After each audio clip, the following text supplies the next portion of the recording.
When did you arrive, Kylie? When did you arrive? Today. I arrived Because today. you know what, the Vietnamese fans, they thought that you're still in France for Fashion Week. Sorry, what? They thought that you're still in Paris for Fashion Week. Yeah, I just arrived yesterday. I'm really jet lagged, so I slept the whole flight and the whole morning. So I'm here. So how is the feeling like hosting this first edition of Miss Cosmo?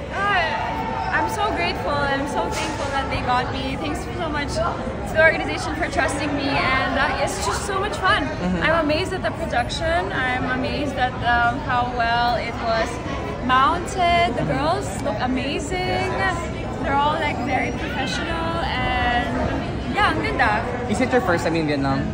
No, this is probably my second time in Vietnam. Second time here in Ho Chi Minh or in Hanoi? I've been to Ho Chi Minh and Hanoi. Okay, so what you're looking forward to? Stay dito for the next couple of days. I want to eat Vietnamese food. Oh, yeah. Pho, milk tea. Bani! Oh my God! Ano? How are you? I'm doing good. Ito vlog siya.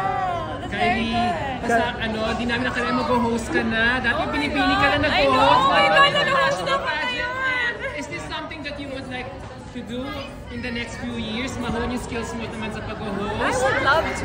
Sana. I hope there are more opportunities. How did this offer come about? Actually, I was only supposed to judge, and then they asked me to host. So yeah, why not? So how was it like hosting kanina? Nerve-wracking ba?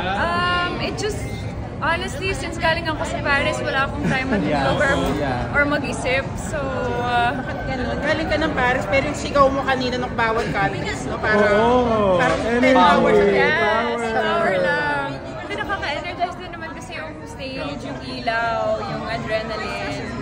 Kanina nung nanonood ka backstage as you see the girls, may favorites ka na ba based just sa nakita mo kaninang May ngayong mga gabi? nagagaling. Oo. Like who? Like, I mean, syempre, our very own Atisa. Yay! Of course.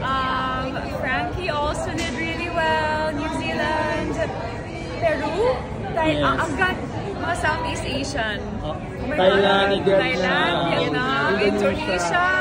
Parang standout sila. Venezuela. Sino pa ba?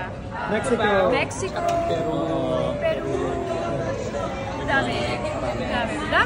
I can't believe the top 10. They have na ibigay. message for Atisa kasi she has sprained ankle. Okay, I didn't know. Yeah, so Good luck, girl. Please get the crown. Win another crown, the very first Miss Cosmo crown for the Philippines. yes, go Atisa. Let's go, Atisa. Message mo for me, charot. Good luck, girl. Sasali ko naman ang pageant. Kylie, hello daw sabi ni Jonathan from the Bye, Crown Philippines. Jonathan. I miss you guys. sexy. Anong sikreto na kagandahan mo? Wala ka ba ring kupas? Stress. Stress? Ang gandang stress Good naman stress ba yan? Anong That's kaskas bad kanina? stress. Ganun talaga. Thank you, Kylie! Thank you, guys.